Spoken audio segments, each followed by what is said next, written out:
My key won't turn in the lock. I jiggle it, twist harder, but the familiar click doesn't come. Standing on my childhood porch, suitcase at my feet, and 3 boxes stacked beside me, I frown at the stubborn door. Dad always kept this lock well oiled. I try again, shoulder pressing against the door. Nothing. Weird.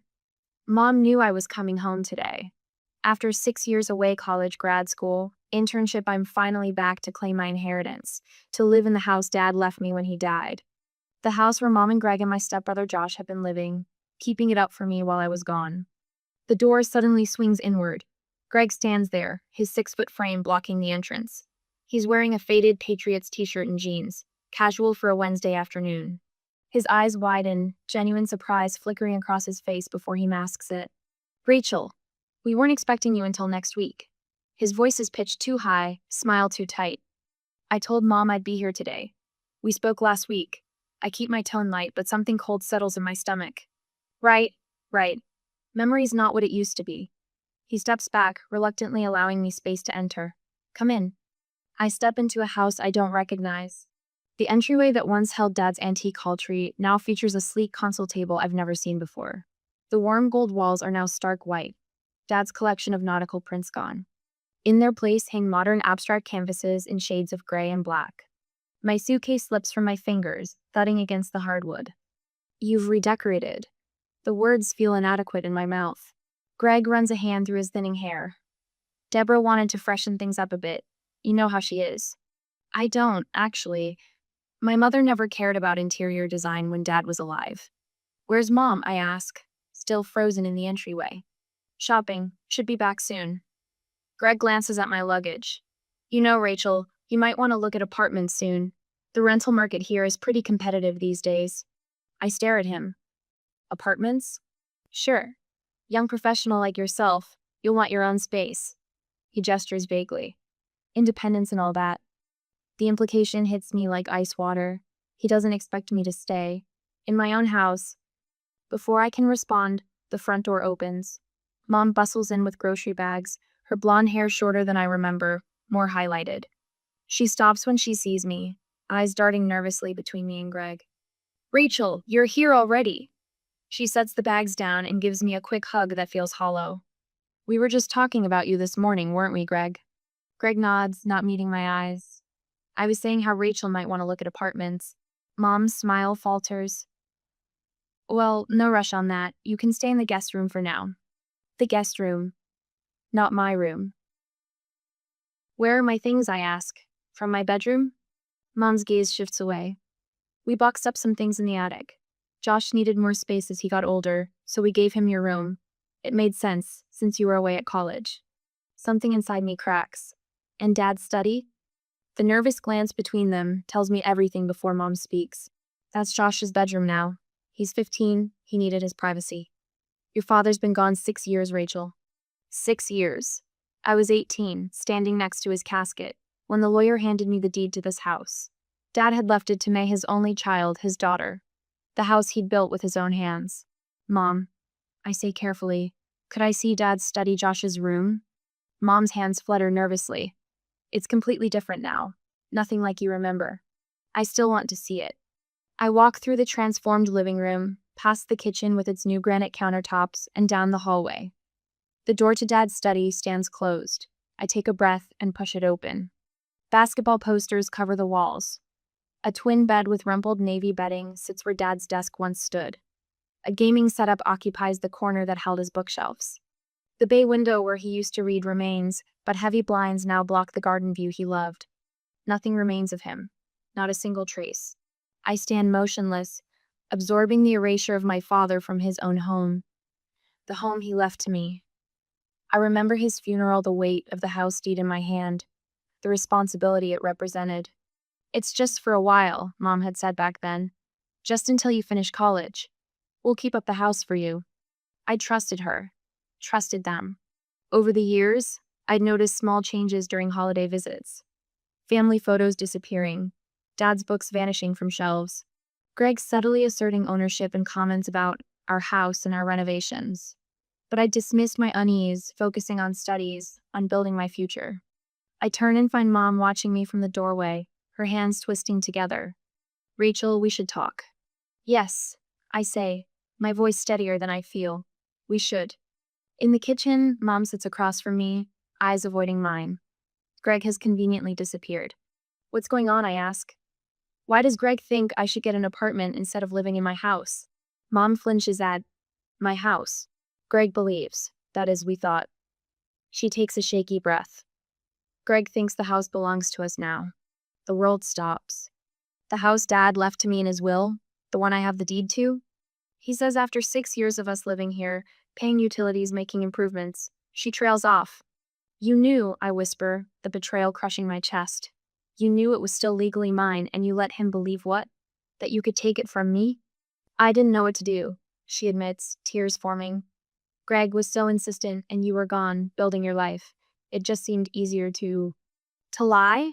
For 6 years? My voice rises despite my efforts to contain it. To erase Dad from his own home? To let me believe everything was fine while you plotted to take my inheritance? The tears spill down her cheeks. I'm sorry, Rachel. But sorry can't rebuild 6 years of deception. Sorry can't erase the choice she made every day to betray me, her own daughter. What would you do if you discovered your own family had been plotting to steal your inheritance for years? Would you forgive them, or would you fight back? My decision will change everything. The attic door creaks as I push it open. Dust motes dance in the beam of my flashlight, swirling through stale air that hasn't circulated in years. I step carefully across the unfinished plywood, testing each board before putting my full weight down. Dad? I whisper to the darkness, as if he might answer. My light catches on a stack of cardboard boxes pressed against the far wall. Each bears a label in Mom's neat handwriting. Thomas, books, Thomas Navy, Thomas, photos. A family archive tucked away like shameful secrets. I kneel beside the nearest box and lift the lid. Dad's leather-bound copy of Moby Dick sits on top, the one he read aloud to me every summer at the beach house. Beneath it, dozens more volumes, spines cracked from use, pages dog-eared at his favorite passages. I press the book to my chest, inhaling the faint scent of his pipe tobacco that still clings to the pages. 3 boxes down, I find what I'm looking for, a battered metal filing cabinet drawer that used to sit in Dad's desk. I slide it open and rifle through the hanging folders until I find one marked house. Inside, the original deed with my name on it. Property tax records. And a stack of mail addressed to me, college alumni newsletters, credit card offers, voter registration confirmation spanning the last 6 years. All opened, all hidden away. Beneath these, a folder labeled Utilities catches my eye. I flip it open to find 6 years of electric bills, water bills, property tax statements, all in Greg's name. Methodical documentation establishing his residency, his claim to my home. My fingers tremble as I sort through the evidence of their deception. They'd been intercepting my mail, establishing Greg's residency, systematically erasing Dad while setting up a legal claim to adverse possession. Oh my God, I breathe, the weight of the betrayal pressing against my ribs like a physical pain. A floorboard creaks behind me. What are you doing up here? Josh stands in the doorway, backpack slung over one shoulder, his lanky frame silhouetted against the hall light. I straighten, letters still clutched in my hand, going through my father's things. His eyebrows pull together. Mom said not to mess with that stuff. I bet she did. I meet his gaze directly. Josh, did you know this house belongs to me? Legally? He shifts his weight, confusion flickering across his face. What are you talking about? This is our house. We've lived here since I was 9. Because my dad left it to me when he died, and I let Mom and Greg stay here while I was at college. I keep my voice calm despite the tremor in my hands. They were supposed to be taking care of it for me until I came back. Josh's face hardens. That's not true. Dad bought this house. Is that what he told you? We fixed it up. We've paid the bills for years. His voice cracks slightly. My room was my dad's study. I finished for him. The study in the house he built with his own hands, that he left to his only daughter. Josh backs away, shaking his head. You're lying. His rejection stings more than I expected. During holiday visits, I'd helped him with math homework, brought him souvenirs from my travels, tried to be the big sister he never had. Now I'm a threat to everything he believes about his home. I have the deed, Josh, and his will. I hold up the papers. I'm not lying, they are. He turns and thunders down the stairs, calling for his father. Minutes later, I hear his bedroom door slam, music blasting through the wall sangry. pulsing beats that vibrate through the floor. The universal language of teenage resentment. My phone vibrates as I descend the stairs. Megan's name flashes on the screen, me college roommate, now working at an accounting firm downtown. Rachel, I just got your text. Are you okay? I duck into what used to be the guest room, now my temporary space, and close the door. Not really. My voice drops to a whisper. The situation is worse than I thought. They've been plotting to take the house for years. Jesus. She pauses. Listen, my apartment has a spare bedroom. It's yours if you need it. Relief washes through me. Thanks, Meg. I might take you up on that while I sort this out. For how long? Until I get my house back. The determination in my voice surprises even me. After hanging up, I call my new boss at Mitchell Financial. I've only been there 3 days, but Douglas had been Dad's friend before he became my employer. Rachel, he answers warmly. Everything all right with the move-in? Actually, no. I explain the situation in clipped professional terms. A long silence follows. Then, take whatever time you need this week. Work remotely when you can. Your father would want me to help. Another ally. I add his name to my growing list. It's called adverse possession. Greg explains the next evening, leaning back in what used to be Dad's chair at the dining table. We've maintained continuous residency for over 5 years, paid all the utilities, made improvements to the property. While hiding my mail and pretending everything was fine, my voice stays measured even as rage simmers beneath.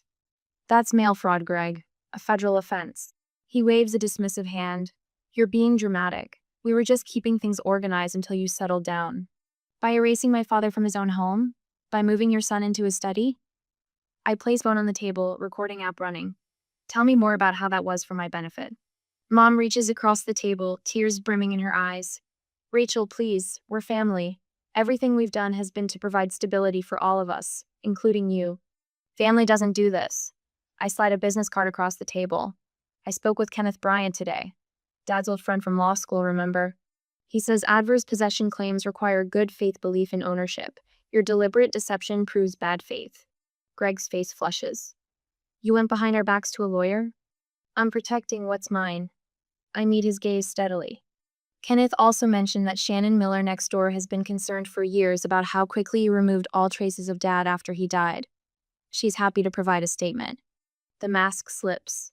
Greg's eyes narrow, his mouth twisting with contempt. You ungrateful little. Greg, my mother cuts him off, then turns to me, her voice softening to that pleading tone I've always hated. Rachel, honey, think about what you're doing. We're the only family you have left. Would your father want you to tear us apart like this? The emotional manipulation is so transparent it almost makes me laugh. Don't you dare invoke Dad's wishes when you've spent 6 years erasing him from this house. Josh appears in the doorway, eyes red-rimmed, arms crossed defensively over his chest. So what happens to me? Do you even care? I meet his gaze. This isn't about you, Josh. It's my home too. His voice breaks. You show up after years of being gone and suddenly we're supposed to just leave because of some paper? Not just some paper. The law. I stand, gathering the documentation I've spread across the table. You have 1 week to find a new place. I've already verified the will with the county clerk and confirmed my legal standing. The locks change on Friday. You can't just throw us out, Mom cries. Where will we go? The question catches in my chest a barb of guilt amid the righteousness. But I think of Dad's books packed away in the attic, of the opened mail, of 6 years of calculated deception. You've had 6 years to prepare for this day, Mom. I'm sure Greg has a plan. His silence tells me everything. I walk out, my heart hammering against my ribs, but my steps steady. For the first time since coming home, I feel something like power returning. Dad always said that people who take what isn't theirs count on you being too polite to demand it back. I'm done being polite. Have you ever discovered someone close to you had been lying for years? How did you handle the betrayal? Rachel is about to show exactly how to take back your power. Greg's text comes at 7 a.m. Family meeting, kitchen, 8 p.m. tonight. I place my phone face down on the hotel desk and continue typing up my eviction timeline. The audacity summoning me to a family meeting in my own house. The house where I'm currently not welcome to sleep. The locksmith arrives at 9 a.m. sharp. All exterior doors, he confirms, equipment bag slung over his shoulder. Yes, I say. And I'll need 6 sets of keys. He raises an eyebrow but asks no questions. I like that. While he works, I drive to the county clerk's office with a folder of documents. My father's will, the property deed, my identification. The clerk, a woman with silver-streaked hair and efficient movements, verifies everything methodically. Property taxes are current, she notes, looking up. But utility accounts are being transferred today. I finish. Each item on my list gets checked off with purpose. By afternoon, I'm meeting with my father's old lawyer, Derek, in his downtown office. He slides the eviction notices across his desk. This gives them exactly 1 week, he explains. The law allows for longer, but given the circumstances. I sign where indicated. 1 week is generous. Something unwinds in my chest with each signature. The tightness that's lived there since I tried my key in the lock loosens just a fraction. At 8 p.m., I walk into what used to be my kitchen. Greg sits at the head of the table me father's place. Mom's eyes are already red-rimmed. Josh slouches against the counter, glaring. Sit down, Rachel, Greg says, using his boardroom voice. I remain standing. This won't take long. This, Mom sniffles, is about family. Is it? I place my leather portfolio on the table. Because family doesn't conspire to steal from each other. Josh pushes off from the counter. You're destroying everything. This is my home. No, Josh, it's not. I keep my voice level. And that's not your fault, but it is the reality. Greg leans forward, elbows on the table. Rachel, be reasonable. We've lived here for 6 years. We've put money into improvements, under adverse possession, which requires the true owner to be unaware of the occupation. I cut him off, sliding the first document across the table. I visited. We exchanged emails about the house. I have proof I was aware of and permitted your residence here. Your adverse possession claim would never stand. His face flushes deep red. And here, I continue, placing down the second document, is the eviction notice. You have 1 week. Mom gasps. 1 week. Where are we supposed to go? That's not my concern. The words taste metallic, necessary. You've had 6 years to prepare for this day. Greg stands abruptly, chair scraping against the floor. You ungrateful little. I wouldn't. I meet his gaze. The property is now under surveillance. Any damage, any items removed that aren't personal belongings, will result in additional legal action. The mask slips. In his eyes, I see the calculation, the fury of a man whose scheme is collapsing. You'll regret this, he hisses. I nod once. Probably, but I'll regret it in my house. The next morning, Allison from work arrives with coffee and determination. Where do we start, she asks, surveying the living room. I hadn't expected this colleagues I've known for barely 3 weeks showing up with moving boxes and cleaning supplies. Behind Allison, Mark and Jen unload more supplies from Mark's truck. Dad's study, I answer. We start there. Josh's belongings have already been cleared out, relocated to the basement, I assume. The walls are bare except for tack marks where posters hung. The blinds still block my father's favorite garden view. As we work, removing the blinds and cleaning years of teenage existence from the space, there's a knock at the door. Mr. Winters, our neighbor for 20 years, stands on the porch. In his weathered hands, he holds garden tools my father's. Thought you might want these back, he says. Tom asked me to keep an eye on them while they were gardening. The air quotes are audible. Never saw much gardening happen, though. I run my fingers over the worn wooden handles. Thank you. Your dad was a good man. Mr. Winters nods firmly. Built this place right. Made it to last. Something about his simple acknowledgement of my father, the first I've heard since returning, breaks through my carefully maintained composure. My eyes burn. Would you like to come in for coffee? I ask. His stories about Dad last through 2 cups. Each one rebuilds something inside me that's been crumbling for 6 years. By early evening, Greg returns. I'm in Dad's study, now hanging the nautical prints that Mr. Winters had also kept an eye on for me. This is ridiculous. Greg announces from the doorway. You can't just... I can and I am. I tap the nail into place and hang the third print of Schooner under full sail. I've spoken to my lawyer. His voice holds less conviction than this morning. I turn slowly. Good.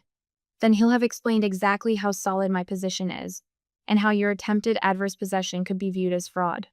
He flinches. Where's Mom? I ask. As if summoned, she appears behind him, eyes fixed on the study's transformation. You found the pictures, she whispers. Mr. Winters saved them, along with Dad's tools. I straighten a frame. Why, Mom? Why did you let this happen? She steps into the room, her fingers twisting together that nervous habit I've seen my whole life. It was easier. After Tom died, everything was so hard. Greg said he'd handle everything. And then one change led to another, and soon it seemed impossible to go back. The truth is so mundane, so human. No grand conspiracy, just weakness and convenience. Josh appears in the hallway, watching silently. "I'm sorry, Rachel," Mom says, and for the first time since I arrived, I believe her. "I just wanted things to be easy." "Well, they're not easy now," I reply. "1 week, Mom. Find a place." That night, after they've gone out to look at apartments, I assume I tour my reclaimed space. Dad's old banker box of photos sits on the dining room table. One by one, I restore them to walls and shelves. Here's Dad teaching me to fish.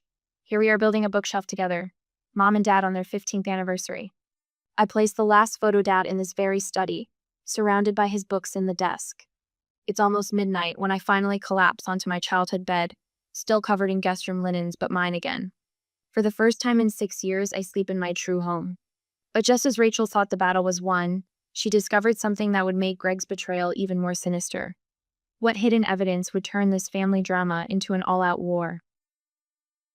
The camera shutter clicks as I document the chipped baseboard in what used to be my father's study. Evidence. Each photograph catalogs what they've done to my home. "Don't miss the water damage in the corner," calls Elaine, my father's former colleague and now my lawyer.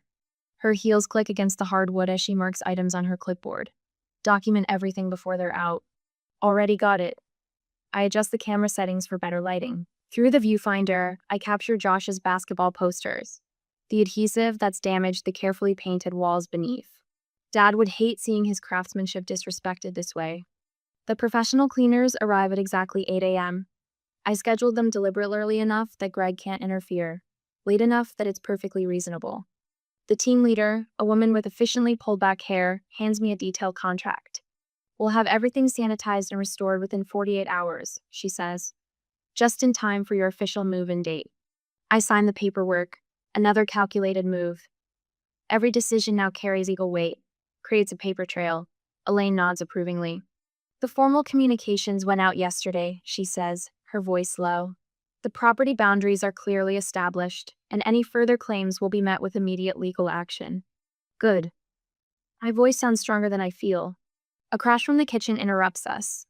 I rush down the hallway to find Greg attempting to remove the high-end faucet he installed last year. "What are you doing?" I keep my voice level despite the fury boiling inside me. "These fixtures are mine," he grunts, wrench still gripped in his hand. "I paid for them." "Those fixtures are attached to the property," Elaine says from behind me, her lawyer voice in full effect. "Remove them, and it's damage to the premises." Greg's face flushes dark red.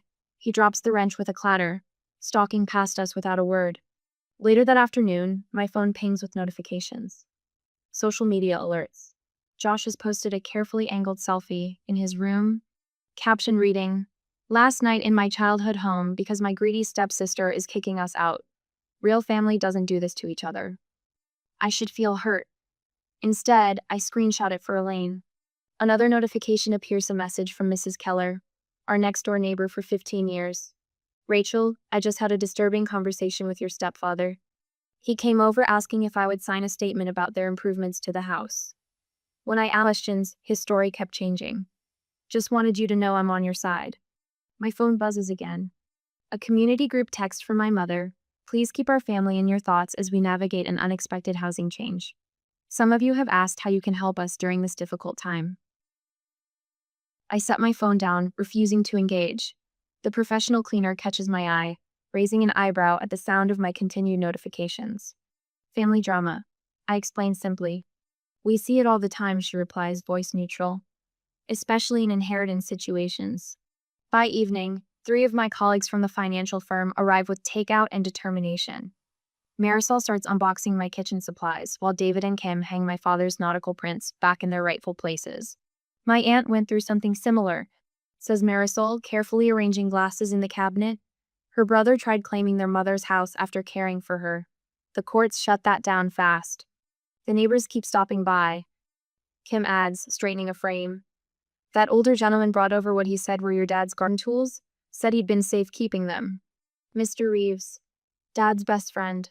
My throat tightens. Everyone's being incredibly supportive. David says, unpacking books. You know what that means, right? They knew what was happening wasn't right. My phone rings, Josh's name flashing on the screen. I silence it. Not ready for that conversation yet. From the window, I spot Greg and my mother arguing in their packed car. I can't hear the words, but their gestures tell enough. Her head is in her hands. His face is tight with fury. Even from this distance, I can see the cracks forming in their united front. The phone buzzes again. A text from Josh. Did Dad really try to sell the house? Is that true? Another message arrives before I can respond. This one from my mother. I'm so sorry, Rachel. I never should have let this happen. Can we talk? Just us? I set the phone down without replying. Through the front window, I watch their car finally pull away. Greg's angry profile visible through the windshield, my mother's silhouette slumped beside him. My house keys feel solid in my palm, new keys for new locks. When I discovered what Greg had been planning for my father's home, I knew there was no going back. The final confrontation would change everything. I closed the curtains and turned back to my friends, my new family, who continue restoring my father's memory to these walls. The doorbell rings at exactly 10:17 a.m. I've been expecting this. Through the window, I spot Greg's silver Audi in my driveway. Deborah slumped in the passenger seat, face angled away from the house. Josh stands awkwardly beside Greg on my porch, hands shoved deep in the pockets of his oversized hoodie, shoulders hunched. I take a steadying breath, my father's watch heavy on my wrist, and open the door. Rachel. Greg forces a smile that doesn't reach his eyes. We've come to pick up a few things. I wasn't expecting you until this afternoon.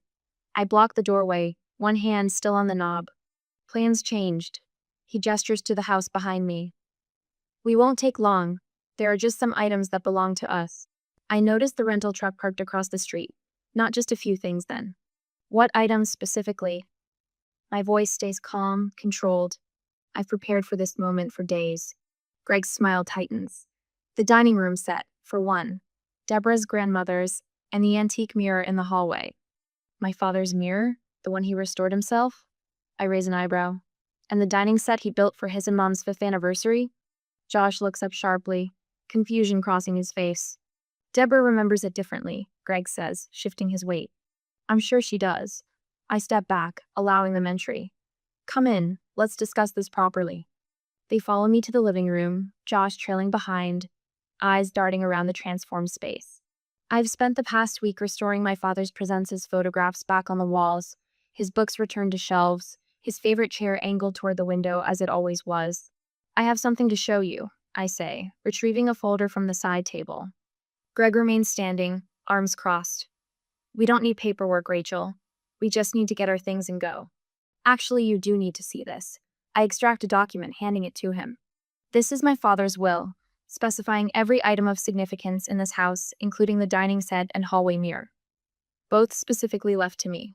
His eyes narrow as he scans the page. This doesn't...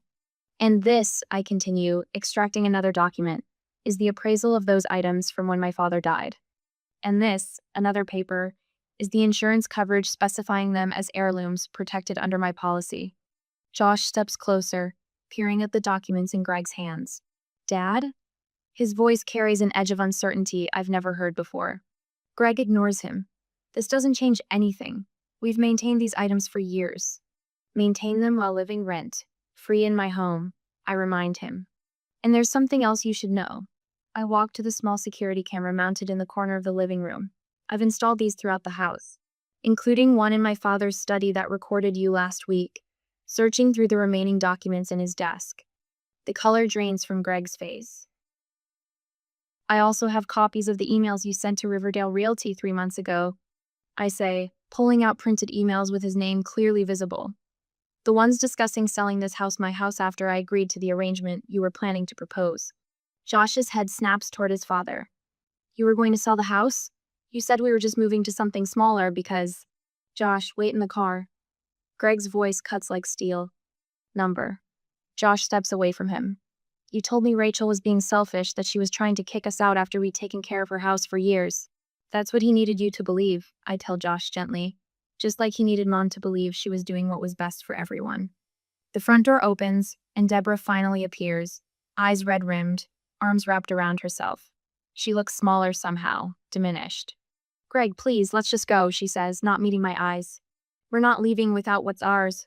Greg insists, but his voice has lost its conviction. Nothing here is yours, I say firmly, and I think you need to leave now. You ungrateful little. He steps toward me, finger pointed. Don't. Deborah's hand catches his arm. She's right, it's over, Greg. His head whips toward her, disbelief etched across his face. What did you say? I said it's over. Her voice strengthened slightly. I never should have let this happen. Rachel's right about everything. Mom. I start, surprised by her intervention. Greg jerks away from her touch. After everything I've done for you, for that ungrateful son of yours? Josh flinches as if struck. For us? Deborah's laugh holds no humor. You were planning to sell Rachel's home out from under all of us. Where exactly did you think we'd go with that money, Greg? The silence that follows her question tells us everything. Get out, I say quietly, power settling into my bones. All of your belongings were moved to the garage yesterday. Take them and leave. Greg's face contorts with fury, but faced with 3 pairs of eyes mind steady. Deborah's resigned. Josh is betrayed, he finds no leverage. This isn't over, he spits, storming toward the door. It is for me, I reply. Deborah lingers, tears streaming silently down her face. Rachel, I'm so sorry for everything. I don't answer. 6 years of betrayal can't be erased with a single apology. She follows Greg out, shoulders bent under the weight of her choices. Josh stands frozen in the middle of my living room, caught between worlds. I didn't know, he says finally, about any of it. I believe you, I tell him, because I do. But that doesn't change what happens now. He nods, understanding but not accepting, and turns to go. At the doorway, he pauses. Would it be okay if I texted you sometime? The question hangs between us, complicated and raw. Through the window, I watch Greg throwing boxes into the rental truck, Deborah standing helplessly beside the car. I don't know yet, I answer honestly. Josh nods again and walks out, the door closing softly behind him. I stand in the entryway of my father's house, me house breathing, in the quiet that follows their departure. For the first time in 6 years, I feel the foundation solid beneath my feet. The walls truly mine. The inheritance my father left me, not just the structure, but the strength to reclaim it settles around me like a protective embrace. I turn the deadbolt with a satisfying click. 2 months have passed, and I can finally breathe inside these walls again. The smell of lemon oil permeates the air as I polish the oak banister Dad crafted by hand 20 years ago. Natural light pours through uncovered windows, illuminating corners that Greg had kept perpetually shadowed. I've stripped away the cold white paint, restoring the warm gold that Dad always said makes a house feel like someone's waiting up for you. Every weekend since they left has been dedicated to resurrection, not renovation. There's a difference. One erases, one remembers. In Dad's Study Me Study, Noah's nautical prints hang exactly where they used to. The glass newly polished, but the frames bearing the same small nick from when I threw a baseball indoors at age 7. His leather chair sits by the bay window, rest-stitched where it had cracked from neglect in the attic. When I sit there, reading with evening light falling across the pages, I sometimes feel the weight of his hand on my shoulder. The doorbell chimes, pulling me from my thoughts. Just let yourself in, I call, arranging a final cluster of hydrangeas in the dining room centerpiece. Voices fill the entryway, May from the financial firm, Davis from next door, and Sarah, my college roommate, who drove 2 hours to be here tonight. The same dining room where Greg once suggested I find an apartment now hums with genuine laughter. This place is transformed, May says, handing me a bottle of wine. It's like a completely different house from when I helped you move in. Same bones, different heart, I reply, leading them through to the dining room. We settle around the table beneath the watchful gaze of Dad's portrait that now hangs on the wall. His eyes seem to crinkle with approval as I pour wine into glasses that I found wrapped in newspaper in the attic, the same ones Mom and Dad received as wedding gifts. To new beginnings, Davis toasts, his glass catching the light. The conversation flows naturally, none of the strained politeness that characterized Greg's domain. I relax into my chair at the head of the table, Dad's old spitand, allow myself to enjoy the warmth of connection without obligation. Later, after everyone is gone, I sit on the porch swing with a cup of tea, watching fireflies rise from the garden I've coaxed back to life. Dad's rose bushes are blooming again after years of neglect. Like me, they just needed someone to care. My phone chimes with a text notification. Josh's name appears on the screen. Can we talk sometime? When you're ready, no pressure. I don't respond immediately. Dr. Levine, my therapist, has helped me understand that healing doesn't require immediate forgiveness. That boundaries aren't just walls but foundations. 3 unopened letters from mom sit in my desk drawer. I'm not ready yet, but not ready isn't the same as never. The neighbor across the street waves as she walks her dog, the same woman who slipped me dad's garden tools the day after Greg and mom left, saying she'd held on to them for safekeeping all these years. Tomorrow, I'll help Cam from work navigate his inheritance dispute with his brother. His gratitude when I offered feels uncomfortable. I'm not an expert, just someone who learned boundaries the hard way. But perhaps that's enough. I trace my fingers along the porch railing Dad built, feeling every whorl and grain of the wood. The house settles around me with familiar creaks and sighs as twilight deepens. Through the window, I can see Dad's photograph watching over the empty dining room, the echo of laughter still hanging in the air. Some houses are just buildings. This one is my inheritance, not just of property, but of who I am.